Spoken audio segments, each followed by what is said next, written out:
زرار اس کا نہیں بلکہ انظر کا نصیب ہے۔ یہ بات اسے تب ہی سمجھ جانی چاہیے تھی جب ان دونوں کے نکاح کا علم ہوا، لیکن بعض اوقات انسان ایک اپنی سی کوشش کرتا، شاید وہ قسمت کے لکھے سے جیت جائے۔ صنم نے بھی اپنے بس میں جو ہو سکا کر کے دیکھ لیا تھا۔ دل میں جو ایک کسک رہ گئی تھی وہ صالحہ تائی کی باتوں نے ختم کر دی۔ صالحہ تائی چپ چاپ اس کی کمر سے ہلاتی گئیں۔ تھوڑی دیر بعد وہ خود ہی پیچھے ہٹی اور اپنے نم گال دونوں ہاتھوں سے صاف کیے اور بنا کچھ بولے اٹھ کر جانے لگی۔ ایک بار پھر صالحہ تائی نے اسے روکا۔ 5 بجے تک انظر نے پارلر جانا ہے۔ میں چاہتی ہوں تم بھی اس کے ساتھ جاؤ اور ادھر سے ہی تیار ہو کر آؤ تاکہ میری بہو اور بیٹی دونوں شہزادیاں لگیں۔ ان کی بات پر سر ہلا کر تکان سے مسکراتے وہ باہر لان میں چلی گئی۔ اسے کھلی فضا میں سانس لینے کی ضرورت تھی۔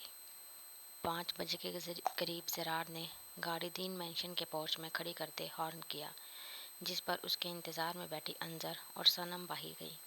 انظر کے ساتھ صنم نے بھی اس کا کچھ سامان تھام رکھا تھا۔ سامان صنم کے ساتھ پچھلی سیٹ پر رکھ کر وہ اگلی طرف کا دروازہ کھولتی پورے استحقاق کے ساتھ زرار کے برابر میں بیٹھی۔ انظر نے ہولے سے سلام کیا، جس کا اس نے سر ہلا کر جواب دیا۔ صبح وہ اس کے اٹھنے سے قبل کمرے سے جا چکا تھا۔ سارا دن وہ اس کا انتظار کرتی رہی کہ اس سے بات کر سکے، لیکن وہ مصروف تھے کہ نہ جانے کہاں غائب ہو گئے تھے۔ پہلے اس نے صالحہ تائی سے پوچھنا چاہا، لیکن پھر جھجک آڑے آ گئی۔ وہ اب اس کی ساس بھی تھی، کیا کہیں گی یہی نہیں پتا شوہر صبح کا کہاں ہے۔ پر اس کی یہ مشکل زرار کی خالہ نے ہی آسان کر دی۔ ان کے پوچھنے پر صالحہ تائی نے بتایا تھا کہ اسے اپنے امریکہ کے آئے ہوئے دوستوں سے ملنا تھا اور کوئی 1-2 ضروری کام تھے۔ خیر، دونوں کے بیٹھتے وہ گاڑی ریورس کرتا پہلے سے کھلے گیٹ میں باہر لے گیا۔ گاڑی میں عجیب سناٹا چھایا ہوا تھا۔ انظر نے کن اکھیوں سے ڈرائیو کرتے زرار کو دیکھا، جو معمول کے برعکس آسمانی شلوار قمیض پہنے ہمیشہ کی طرح اپنی ٹھٹکا دینے والی شخصیت کے ساتھ بہت شاندار لگ رہا تھا۔ دل کی دھڑکنوں نے اچانک لے بدلی۔ اندر کے شور سے گھبراتے وہ باہر دیکھنے لگی۔ گود میں رکھے پرس کی سٹرپ پر انگلی پھیرتے انظر کو پرس میں رکھی زرار کی رنگ یاد آئی، جو اس نے گھر سے نکلتے وقت اس کو دینے کی غرض سے پاس رکھ لی تھی۔ صبح جس وقت وہ اٹھی تو کمرہ خالی تھا۔ سامنے کمرے میں زرار کے پرفیوم کے دل فریب مہک پھیلی ہوئی تھی۔ وہ لمبا سانس کھینچتے بھرپوئی انگڑائی لے کر اٹھ بیٹھی۔ اس نے چہرہ موڑتے زرار کی سائٹ پر دیکھا تو اسے سائڈ ٹیبل پر بڑی انگوٹھی نظر آئی۔ ہاتھ لمبا کر کے اس نے وہ اٹھائی اور اسے ہتھیلی پر رکھ کر دیکھتے اداسی سے مسکرا دی۔ انظر ڈارلنگ، زرار کے طرز تخاطب پر وہ اچھل کر اپنے خیالوں میں سے واپس آئی اور اس کی جانب سوالیہ نگاہوں سے دیکھا۔ پارلر آ گیا ہے، جانا نہیں؟ اس نے دیکھا صنم اپنی سائڈ کا دروازہ کھول کر اتر رہی تھی اور جانا ہے۔ وہ سمجھ گئی زرار صنم کی وجہ سے اسے یوں بلا رہا ہے۔ اس سچویشن کا فائدہ اٹھاتے اس نے پرس کھول کر اس میں رکھی زرار کی انگوٹھی نکالی۔ زرار جو کہہ کر سامنے دیکھ رہا تھا، اچانک گیئر پر رکھا ہاتھ انظر کی نرم گرفت میں محسوس کر کے چہرہ موڑ کر اسے دیکھنے لگا۔ یہ آپ رنگ بھول گئے تھے، اس بار تو میں ویسے ہی پہنا رہی ہوں، مگر اگلی بار پہنانے کے ساتھ میں جرمانہ بھی وصول کروں گی۔ انگوٹھی پہنانے کے دوران وہ اس کا ہاتھ دیکھتے مسکراتے لہجے میں بولی اور بغیر زرار کا رد عمل دیکھے وہ دروازہ کھولتی تیزی سے اتر کر اندر چلی گئی۔ گاڑی میں موجود زرار نے ایک نظر ہاتھ میں پہنی انگوٹھی کو دیکھا، جس کو وہ رات میں اتار چکا تھا۔ ہولے سے نفی میں سر ہلاتے وہ گاڑی آگے بڑھا گیا۔ یہ انظر کا بالکل نیا روپ تھا۔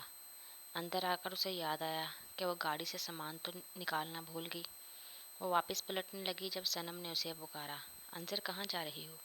وہ میں سامان نکالنا بھول گئی، وہ سرخ ہوتے گالوں کے ساتھ بولی۔ سارا سامان میں 2 چکروں میں لے آئی ہوں، وہ نرمی سے بولی۔ صنم کی ان کرم نوازیوں کی وجہ سوچتے وہ حیران ہوتی ویٹنگ لاؤنج کے صوفے پر بیٹھ گئی۔ جب ساتھ بیٹھی صنم نے اسے مخاطب کیا، انظر میں سچے دل کے ساتھ تم سے اپنے گزرے تمام رویوں کی معافی چاہتی ہوں، ہو سکے تو پلیز مجھے معاف کر دینا۔ سر جھکائے گود میں رکھے ہاتھوں کو دیکھتی وہ شرمندگی سے گویا ہوئی۔ وہ کل رات زرار کے ملنے پر ہی اسے اور سمن تائی کو معاف کر چکی تھی۔ اب صنم کے اس طرح معافی مانگنے پر اس کا دل مزید پگھل گیا اور دل میں کہیں جو شکوہ تھا وہ بھی ختم ہو گیا۔ انظر نے اپنی جگہ سے اٹھ کر اسے گلے لگایا۔ آج ایک اور تنہائی بھری اداس دل کو چیرتی ہوئی سیاہ رات صبح کے اجالے میں تبدیل ہو گئی تھی۔ سرما کے سورج کی ٹھنڈی شعائیں کھڑکیوں میں سے ہوتی اندر آ رہی تھی۔ وہ اس سب سے بے پرواہ کھلے وائٹ ٹراؤزر پر کوہنیوں تک فولڈ کیے اسکن سویٹر پہنے سامنے پڑے کینوس پر رنگ بکھیر رہی تھی، جو زرار کے جانے سے انظر کی زندگی میں تو جیسے غائب ہو گئے تھے۔